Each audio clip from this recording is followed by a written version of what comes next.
Hello everyone, welcome back to the channel. तो 10,000 world के new episode में आप सबका स्वागत है। अगर आप लोगों ने इसका प्रीवियस एपिसोड नहीं देख रखा तो देख लेना, देख लिया है तो अच्छी बात है। तो फिर चलिए इसके न्यू एपिसोड को अब हम स्टार्ट करते हैं। तो एपिसोड के स्टार्टिंग में हम उस डीमन को देखते हैं जो कि वहाँ पे कहने लगता है, भले ही तुम पावरफुल हो फिर भी मेरे एंसेस्ट्रल आर्टिफैक्ट को तुम रोक नहीं पाओगी। इतना कहते हुए हम देखते वो वहाँ पे गुस्से में अपने किसी आर्टिफैक्ट का यूज करने लगता है जो कि उसके एंसेस्टर ने उसे दिया था, और वो अपने स्प्रिट बैटलशिप के चारों ओर एक बैरियर को बनाने लगता है, जिसे देखकर दूसरी तरफ मून क्लैन की प्रिंसेस कहने लगती है, सबसे पहले तो तुम मेरे क्लैन के ऊपर अटैक कर रही हो और तुम्हारी इतनी हिम्मत, फिर भी तुम मुझे धमका रहे हो। तुम्हें क्या लगता है तुम्हारा ये एंसेस्ट्रल आर्टिफैक्ट मुझे रोक पाएगा? इतना कहते हुए हम देखते हैं वो अपने पाव का यूज करते हुए डायरेक्टली उसके ऊपर अटैक कर देती है, जहाँ पे वो अपने बैरियर से उस आर्टिफैक्ट से उस अटैक को रोकने की कोशिश कर रहा था। बट हम देखते हैं उसका स्वॉर्ड फॉर्मेशन और उसका अटैक बहुत ही ज्यादा पावरफुल होने की वजह से वो डीमन कुछ भी नहीं कर पाता। इवन कि उसका वो आर्टिफैक्ट भी उन सारे स्पिरिचुअल अटैक को रोक नहीं पा रहा होता, और बहुत ही ज्यादा तेजी में वो अटैक डायरेक्टली उसकी तरफ बढ़ने लगता है। और हम देखते हैं उसका बैरियर वहां पे पूरी तरीके से ब्रेक हो गया था, इसकी वजह से हम देखते हैं वो वहां पे बहुत ही ज्यादा इंजर्ड हो जाता है, इवन की पीछे की तरफ गिर जाता है, जहाँ पे उसका साथी उसे रोकते हुए कहने लगता है, मास्टर क्या आप ठीक हो? वहीं पे वो डीमन कहने लगता है, मैंने सोचा नहीं था हमारा एंसेस्टर का आर्टिफैक्ट भी इतना ज्यादा कमजोर हो जाएगा इसके अटैक के आगे। ये लेडी तो बहुत ही ज्यादा पावरफुल लग रही है। ये सब कुछ कहते हुए हम देखते वहाँ पे वो डीमन बहुत ही ज्यादा गुस्सा होने लगता है। वहीं पे उसके साथी उसे संभाल रहे थे क्योंकि वो ऑलरेडी बहुत ज्यादा इंजोर हो रहा था। वहीं पे वो बंदा सोचने लगता है, अगर मैं इस जगह पे ऐसे ही रुका रहा तो पूरी तरीके से खत्म हो जाऊंगा। ये मेरे लिए कोई भी मैच नहीं है क्योंकि इसके आगे मैं टिक नहीं पाऊंगा। ये सब कुछ कहते हुए हम देखते वो वहाँ पे अपने ब्लड ट्रांसफॉर्मेशन किसी टेक्निक का यूज करने लगा था,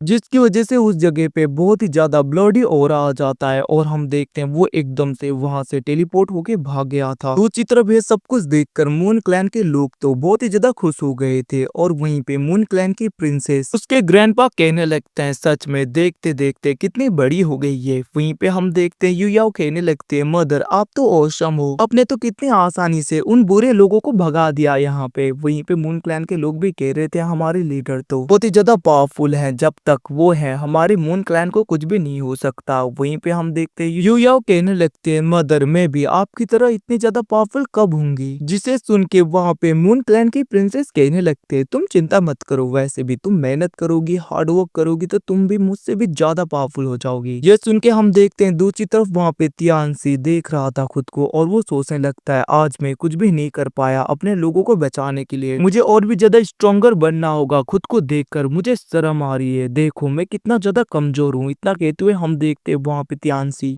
उस डिवाइन आर्टिफैक्ट को देख रहा था जिसको कि लिन फैंग के सीनियर सिस्टर ने दिया था, मतलब कि उस ट्रेजर को यहाँ पे तियानसी को दिया है मून क्लैन की प्रिंसेस ने। उसे देखते हुए कहने लगता है, मुझे और भी ज्यादा प्रैक्टिस करनी होगी। अब यहाँ से सीन शिफ्ट होके डायरेक्टली हमें दूसरी तरफ उन्हीं लोगों को दिखाया जाता है जहाँ पे उसका एल्डर कहने लगता है, लीडर क्या आप ठीक हो? बट हम देखते हैं वहाँ पे उनका मास्टर बहुत ही ज्यादा गुस्सा हो रहा था। वो कहने लगता है, ये सब कुछ तुम्हारी वजह से हुआ है, देखो हमें इतनी दूर तक भाग कर आना पड़ा, कितना ज्यादा फ्यूल वगैरह स्पिरिचुअल एनर्जी खत्म होगी हमारे पास में, तो अब स्पिरिचुअल एनर्जी भी नहीं है ज्यादा, और इतना ज्यादा घाटा होने के बाद में आखिरकार मैं चुपचाप कैसे बैठूं? ये सब कुछ तुम्हारी गलती है। इतना कहते हुए वो उसे पकड़ रहा था, और वहाँ पे बहुत ही ज्यादा गुस्सा होने लगता है, जिसको देखकर वो एल्डर कहने लगा था, मास्टर आप मेरे ऊपर ऐसे आरोप मत लगाइए, ये सब कुछ मेरी वजह से नहीं हुआ है। और वैसे भी अगर हम उस जगह पे टेलीपोर्टेशन अरा का यूज करके डायरेक्टली भागकर नहीं आए होते तो मुझे नहीं लगता हम में से कोई भी जिंदा रहता। आपने देखा नहीं वो लोग कितने ज्यादा पावरफुल थे। इतना कहते हुए हम देखते हैं वो वहाँ पे अपने मास्टर की तरफ देख रहा था। वो कहने लगता है, लॉर्ड मुझे ये सब कुछ करना ही पड़ा, भले ही हमारी स्पिरिचुअल एनर्जी काफी खत्म होगी, बट वहाँ से हम बच के निकल तो गए। वहीं पे दूसरी तरफ वे सब कुछ सुन के उसका मास्टर गुस्सा होते हुए कहने लगता है, जो कुछ भी हुआ छोड़ दो, जल्दी से जाके इन सब के बारे में लॉर्ड को इन्फॉर्म करना होगा ताकि उन्हें सारी सिचुएशन के बारे में पता चल सके। अब यहाँ से सीन शिफ्टों के दूसरी तरफ हम यूयाओ को देखते हैं जो कि अपने घर पे होती है, और वो कहने लगते हैं, बिग ब्रदर आप कहाँ पे हो? और हम देखते हैं वो इधर उधर देख रही थी, बट वहाँ पे तियानसी कहीं पे भी दिखाई नहीं देता। दूसरी तरफ यूयाओ कहने लगती है, पता नहीं आखिरकार बिग ब्रदर कहाँ पे चले गए, ऐसे मदर कहाँ पे है ये भी मुझे नहीं पता। ये सब कुछ वो सोच रही थी, तभी हम देखते हैं उसके हाथ का जो डिवाइन ब्रेसलेट था वो भी चमकने लगता है। तो गाइज ऐसा ही ब्रेसलेट तियानसी के पास में भी है, मतलब कि इन दोनों को यहाँ पे लिन फैंग के सीनियर सिस्टर ने दिया था ये, और इसके अंदर दूसरे बहुत ज्यादा आर्टिफैक्ट वगैरह टेक्निक्स वगैरह भी होंगे ताकि इन दोनों को हेल्प हो सके कल्टीवेट करने के लिए। वहीं पे यू याओ जैसे उस ब्रेसलेट को देख रही थी वो चमक रहा था, जिसे देखकर वो सोचने लगती है जरूर बिग ब्रदर आंट के पास में गए होंगे। हमारे आंट के पास में जाकर वो बहुत ज्यादा टेक्निक्स और प्रैक्टिस करने की बातें तो कर रहे थे, कहीं पे वो वहां पे तो नहीं चले गए, तो फिर मैं भी आंट के पास में जाना चाहती हूँ। और वो कहने लगती है क्या ये ब्रेसलेट मुझे वहां तक ले जाएगा। ये सब कुछ सोचते हुए हम देखते वो वहां पे उस डिवाइन आर्टिफैक्ट का यूज करने लगी थी, एकदम से वो उसके हाथ से निकल जाता है और वहां पे एक टेलीपोर्टेशन ऑन हो जाता है और यू याओ धीरे धीरे उसके अंदर चली गई थी। अब उसके जाते ही वहां पे मून क्लैन की प्रिंसेस आ जाती है और वो कहने लगती है बेटी तुम आखिरकार क्या बोल रही थी, बट वो जैसे वहां पे देखती है उसे एक टोकन दिखाई देता है और वहां पे यू याओ नहीं होती, और उसे वहां पे तियानसी का जो टोकन मिला था उसे देखने के बाद में उसे पता चलता है कि तियानसी आंट के पास में गया है। ये सुन के हम देखते यहाँ पे मून क्लैन की प्रिंसेस बहुत ज्यादा घबरा गई थी। तो गाइस यहाँ पे आंट मेरे हिसाब से लिन फैंग की सीनियर सिस्टर ही होनी चाहिए। दूसरी तरफ वहाँ पे मून क्लैन के प्रिंसेस को यू याओ के स्पिरिचुअल एनर्जी का भी सेंस हो जाता है। वो कहने लगती है क्या वो भी चली गई है। ये सब कुछ सोचते हुए वो परेशान हो रही थी, तभी उसके ग्रैंडपा आ जाते हैं और वो कहने लगते हैं क्या हुआ, जिसके रिप्लाई में मून क्लैन की प्रिंसेस कहने लगती है ग्रैंडपा तियानसी और यू याओ वो दोनों ही सीनियर सिस्टर के पास में चले गए हैं और पता भी नहीं कि आखिरकार वो लोग क्या से होंगे, वापस आएंगे भी या नहीं। जिसके रिप्लाई में हम देखते हैं उसके ग्रैंडपा कहने लगते हैं तुम चिंता मत करो, वैसे भी हमेशा हम उन्हें बंद करके तो नहीं रख सकते हैं, उन्हें कल्टीवेशन के रास्ते में चल के आगे की तरफ बढ़ के और भी ज्यादा स्ट्रॉन्गर बनना ही है। और वैसे भी तुम चिंता मत करो, उन्हें कुछ भी नहीं होगा क्योंकि उनके पास में डिवाइन ब्रेसलेट जो है, क्योंकि उसके अंदर बहुत ज्यादा चीजें हैं जिसकी वजह से वो लोग खुद को प्रोटेक्ट कर ही लेंगे। और वैसे भी जब मैं भी यंग था मैं भी बाहर की तरफ जाने में बहुत ही ज्यादा एक्साइटेड हुआ करता था, और वैसे भी यंग पीपल को हम कोई भी नहीं रोक सकते क्योंकि उनका मन होता है बाहर जाकर दूसरे चीजों को सीखने का, ताकि वो लोग खुद को और भी ज्यादा बेहतर बना सके। मैं भी मेरे ग्रैंडपा के साथ में रहा करता था, बट मैं भी कल्टीवेशन के रास्ते में बाहर निकल गया ताकि मैं और भी ज्यादा नई चीजों को सीख सकूं। तो तुम यहाँ पे यू याओ और तियानसी की चिंता मत करो, वो दोनों वापस आ ही जाएंगे, उन लोगों को कुछ भी नहीं होगा और मुझे भरोसा है कि वो लोग और भी ज्यादा स्ट्रॉन्गर बनेंगे। अब उनकी बातें सुन के वहाँ पे मून क्लैन की प्रिंसेस भी कहने लगती है मैं होप करती हूँ कि वो लोग सेफ हों। वहीं पे यहाँ से सीन शिफ्टों के दूसरी तरफ हमें लिन फैंग को दिखाया जाता है, मतलब कि उसके डिमोनिक फॉर्म को,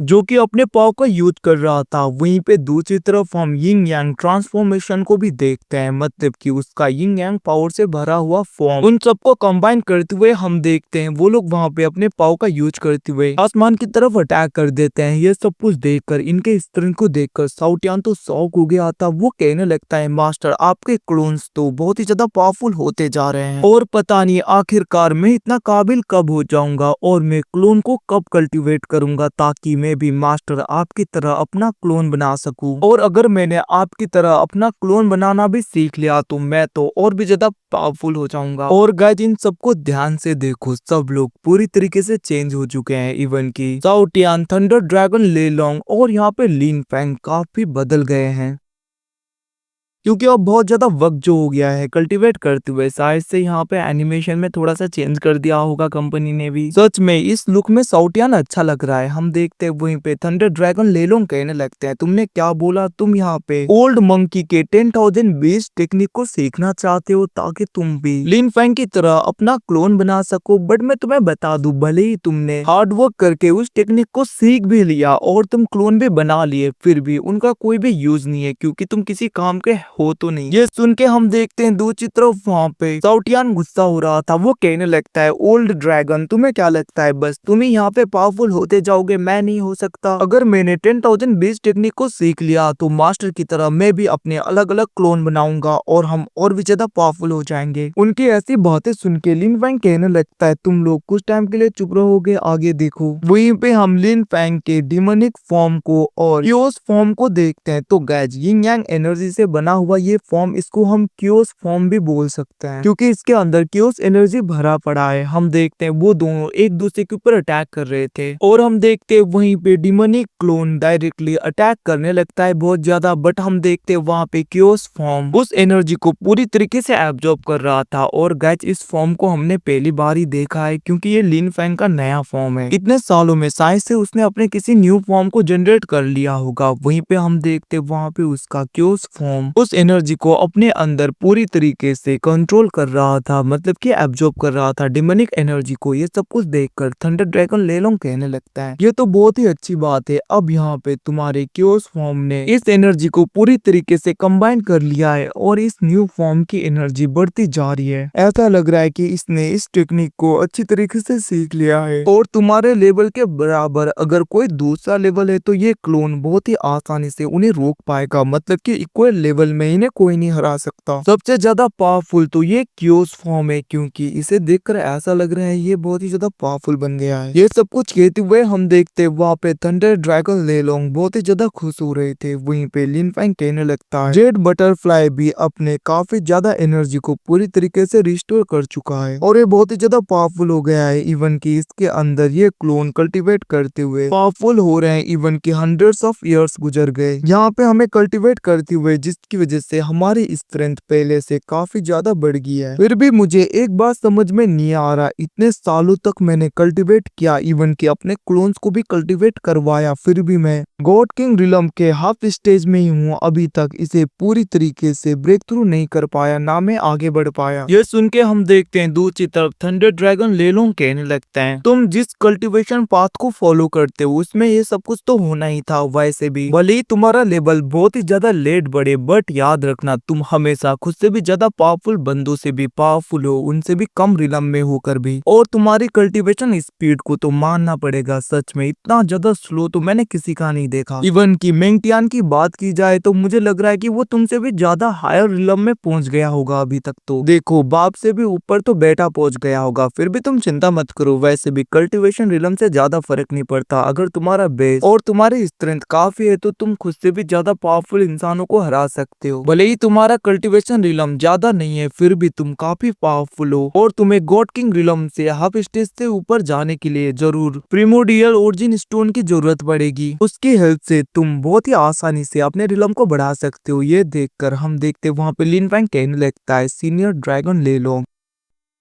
आप मुझे बता सकते हो आखिरकार आपने अपने लिए प्रिमोडियल स्टोन को कहां से लिया था। लिन फैंग की ऐसी बातें सुन के हम देखते वहां पे थंडर ड्रैगन लेलोंग हंसने लगे थे। तो गाइज इसको तो थंडर ड्रैगन लेलोंग भी मैं क्या से बुलाऊं क्योंकि इसके तो स्किन आ गए हैं। अब पहले तो ये एक स्प्रिट टाइप का था, बट देखो अब इसकी बॉडी भी पूरी तरीके से रिकवर हो गया है क्योंकि इतने सालों तक इसने भी कल्टिवेशन जो की होगी और अपनी काफी स्ट्रेंथ को रिकवर कर लिया होगा। हम देखते वहां पे थंडर ड्रैगन लेलोंग कहने लगते हैं अगर तुम मेरी प्रिमोडियल स्टोन की बात करो तो मुझे वो किसी लेडी ने दिया था जो कि मेरे हार्ट के बहुत ही ज्यादा क्लोज है। मेरे लॉयलिटी को देखकर उसने मुझे प्रिमोडियल स्टोन दिया था। ये सब कुछ देखकर हम देखते हैं वहीं पे साउटियान बहुत ज्यादा शौक हो रहा था और वो कहने लगता है सीनियर मुझे नहीं लगता ऐसा हुआ होगा, जरूर आपने उस लेडी को बहुत ही ज्यादा परेशान किया होगा, उसके पीछे पीछे आप गए होगे और आपसे परेशान होकर उसने प्रिमोडियल स्टोन से आपके ऊपर अटैक किया होगा, मतलब कि फेंक के मारा होगा और उसी का फायदा उठाते हुए आपने प्रिमोडियल स्टोन को ले लिया। ये सुन के हम देखते वहाँ पे थंडर ड्रैगन लेलोंग हंसने लगे थे और वो कहने लगते हैं बेवकूफ, वैसे भी प्रिमोडियल स्टोन को पूरी तरीके से गॉड एम्परर लेवल के फोर्सेस से कंट्रोल कर सकते हैं, दूसरे लोग नहीं कर पाते। और अगर हमें प्रिमोडियल स्टोन चाहिए तो लिन फैंग तुम अपने सीनियर सिस्टर को बोल सकते हो, बट हम देखते वहाँ पे लिन फैंग कहने लगता है मैं हर चीज के लिए सीनियर सिस्टर के ऊपर डिपेंडेंट नहीं रह सकता, मुझे खुद भी करना होगा कुछ, वरना मेरा ग्रोथ कैसे होगा भला। ये सुन के हम देखते हैं दूसरी तरफ वहाँ पे थंडर ड्रैगन लेलोंग कहने लगता है तो फिर तो तुम्हें कोई दूसरा ढूंढना होगा जो कि गॉड एम्परर में होगा। ये सुन के हम देखते वहाँ पे लिन फैंग कहने लगता है अगर ऐसी बात है तो मुझे बाहर जाना होगा, बट हम देखते वहाँ पे थंडर ड्रैगन लेलोंग कहने लगते हैं अगर तुम बाहर आउटसाइड जाना चाहते हो तो अपने क्लोन्स का यूज करो, तुम अपने रियल बॉडी को लेकर नहीं जा सकते, अगर तुम गए तो दूसरे लोगों को पता चल जाएगा जो कि तुम्हारे फादर के दुश्मन है और पता है ना वो कितने ज्यादा पावरफुल है, तो इसी इसीलिए सबसे अच्छा होगा तुम अपने क्लोन को भेजो। वैसे भी क्योस फॉर्म को अगर तुम भेजोगे तो कोई भी उसे डिटेक्ट भी नहीं कर पाएगा, क्योंकि वो क्रिएशन एनर्जी से जो बना है, क्योस एनर्जी से। और वैसे भी मैंने तुम्हारे लिए कोई दूसरी चीज भी देख रखी है। और हम देखते वो वहां पे डिवाइन मार्क्स को बाहर निकालता है और वो कहने लगता है इसको लगा के जाना।